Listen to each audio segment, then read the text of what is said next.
Good evening, guys. I hope all of you have had a wonderful Tuesday. It is September the 17th, and I hope things are well where you are. As I shared on an earlier stream, I'm going to be doing a series on primarily Tuesday, but maybe an occasionally Monday night between now and the election on Christians and politics and some of the things that I think we need to be reminded of. Let me begin with a confession. I love talking about politics. I do. I find it fascinating. I'm a lover of history, and you can't study history without studying politics to some degree. And I just enjoy it. When I was a younger man and I was taking my mom and dad on trips at Christmas and Thanksgiving, my dad and I would spend hours in the car talking politics. My mom used to say if it wasn't the Bible or politics, we wouldn't have anything to talk about because my dad wasn't a big sports guy, which is another thing I love to talk about. In fact, let me tell you just how much I love talking about politics. Let's say I'm sitting with a group of people, which would be mostly the case, that are conservative. I will purposely sometimes take the other point of view just to spice it up a little bit.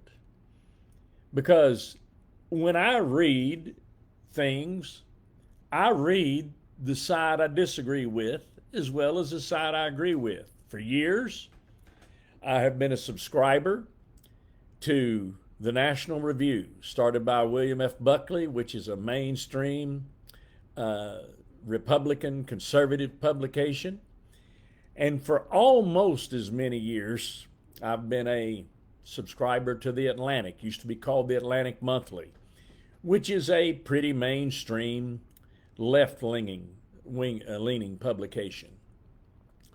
And I find it interesting to read both publications when they're talking about the same things. And so let me begin by saying I love it. But let me also say this, to the best of my knowledge, I have never lost a friendship over politics, even on tough issues, moral issues.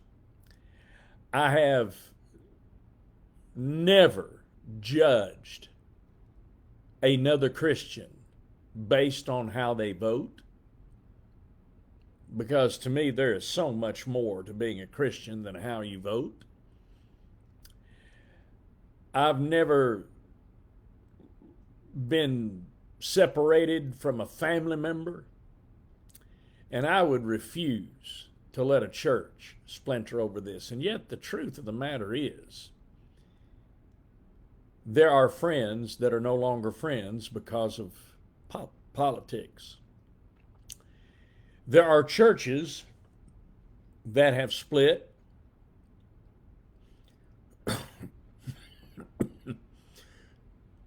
or pastors who have been run off since 2016 and the presidency of Donald Trump.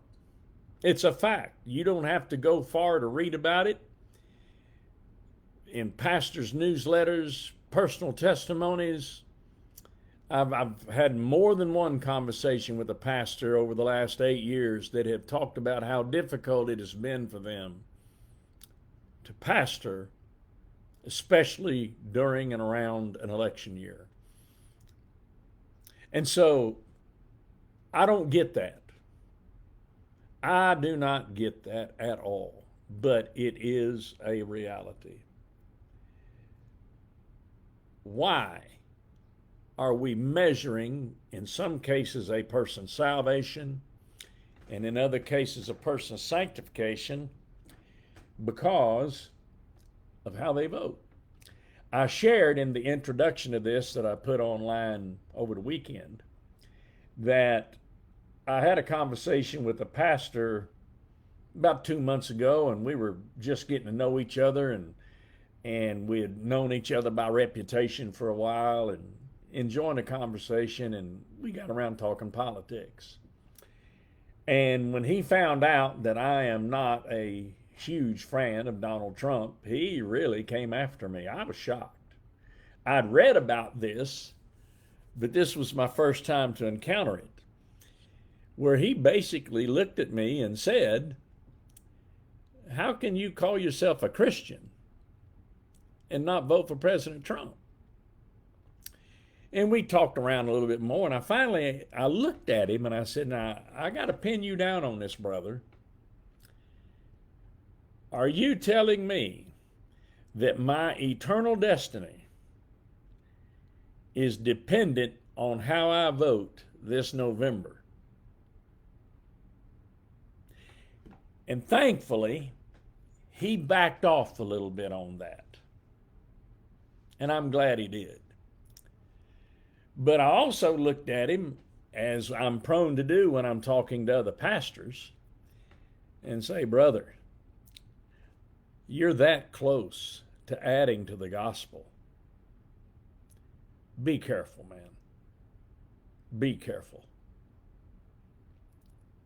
Why am I doing this series? Number one, I didn't want to take the time on Sunday mornings, as I have in the past during a presidential election year, to talk about this stuff. I think there's more important things to talk about on Sunday mornings. Number two, I've got a young church, a bunch 20-somethings. And I don't want them to make the same mistakes I've made. And I know that through social media, YouTube, and a host of podcasts, they're being bombarded by all kind of messages. And I feel as their pastor, it's my job to at least try to shepherd them through this. So let's begin with something basic. Because like I said, there's going to be about eight or nine of these short 10-minute or so videos. Should a Christian vote? Believe it or not, some of you would probably find that strange, but I bet I'm talking to a few people that'll watch this that haven't voted in years, if it ever at all. Should a Christian vote? There are some Christians that would say no. Jesus said, "My kingdom is not of this world." We shouldn't have anything to do with this worldly kingdom. We should just stay away. And I have read some articles over the past years that make a strong case for it, though I disagree with them. I think when Jesus, who his opponents were trying to trap into a political either or, and he refused to take the bait, Jesus said, "Render unto Caesar that which is Caesar's. Render unto God that which is God." When John the Baptist was preaching, tax collectors came to him and said, "What should we do to show our repentance?" He never said, "Quit being a tax collector." When a Roman soldier came to him and said, "What should we do?" he didn't tell him to stop being a Roman soldier. God's kingdom is not of this world, but it exists in this world today. And we Christians actually have a privilege that relatively very few of our forebears and our forefathers had. We have the opportunity to have a say in who governs us and how they govern us. We take that for granted. But throughout church history, in fact, when Jesus said, "Render unto Caesar that which was Caesar's," he was talking about taxes, because they didn't have the right to vote. There was no voting in the Roman Empire at the time of Christ. And most Christians who have lived don't have the wonderful privilege of voting. And so I do think that good stewardship today would include a good stewardship of your vote. Many of you know one of my favorite authors is Os Guinness. Here's what he had to say when talking about this. The early church were faithful, yes, but they were under an imperial dictatorship. We are in a republic where every citizen is responsible for the health and vitality of the republic. We should contend for God's laws in our citizenship. Not to do so, he says, is a failure of citizenship. Guys, you can make a real good case that we are getting the government we are not voting for. Because most people, and I'm going to assume a large percentage of Christians, are not voting. And I'm not just talking about every 4 years.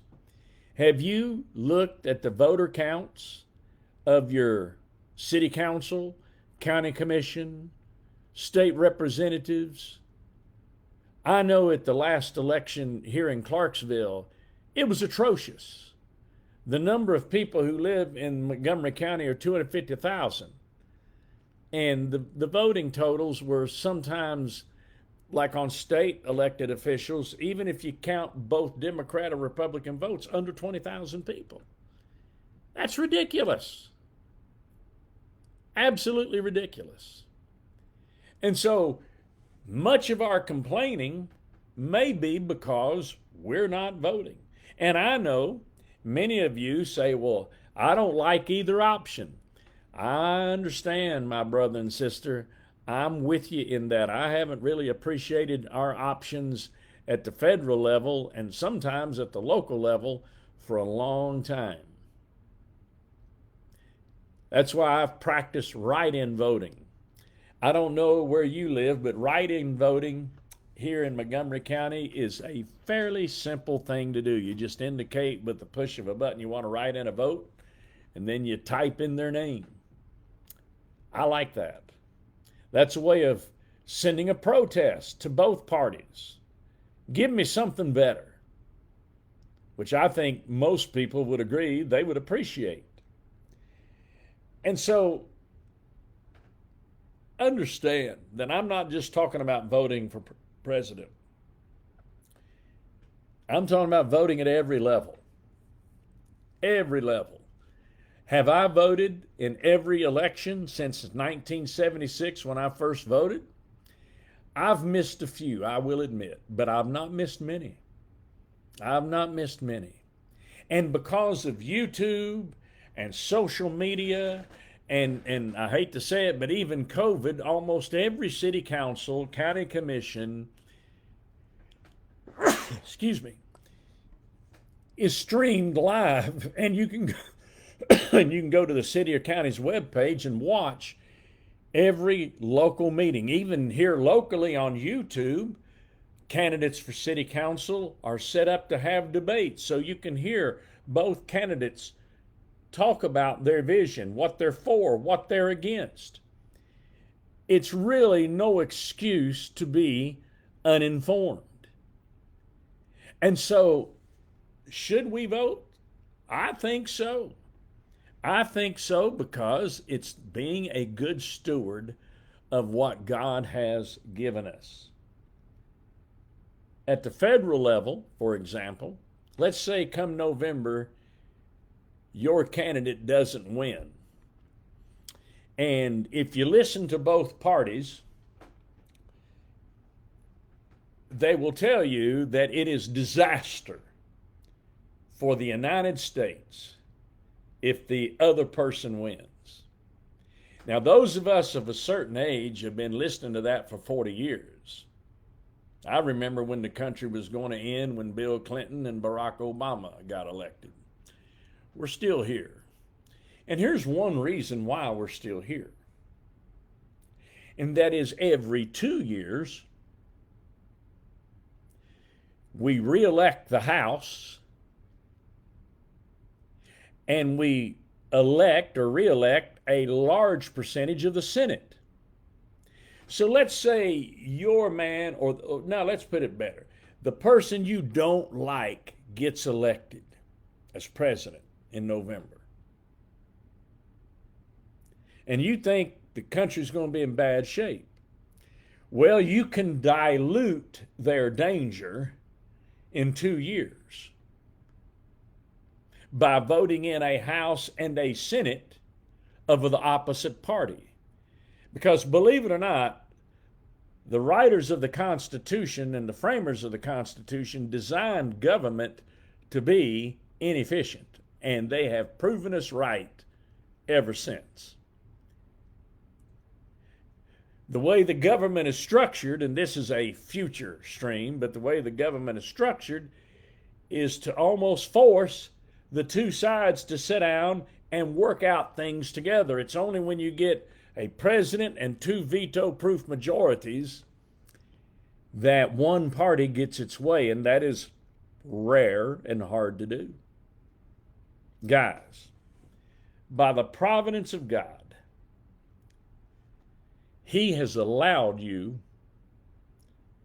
to be born into a country where you get a say in how you are governed. Why on earth would you not take full advantage of your citizenship? Paul did in the book of Acts. He took full advantage of his citizenship. That's how he actually ended up in Rome. They paid for the trip because he appealed to Caesar. Take advantage of your citizenship. Go vote. And don't let anybody, and this, by the way, is a future stream, don't let anybody tell you whether you're a good Christian, bad Christian, non-Christian, whatever, based on how you vote. So, next week we'll talk about this question, because how you answer this question really flows into how you answer all sorts of other questions. Is America a Christian nation? And a future stream will be, what should the church's influence be in the United States? Another future stream is, how should the Bible inform your voting? As well as how should it involve or inform you in your political prospects? And so I hope you'll join me. Like I say, this will be primarily on Tuesday evenings. I'll put a copy of this on my personal page as well. There will be a couple of Monday evenings because of my schedule. I'll give you a heads up. I hope you'll not only feel free to comment and ask questions, but I hope and pray that you'll copy and paste or share, whatever they call it now, and send it to your friends. I hope you have a great evening. Bye-bye.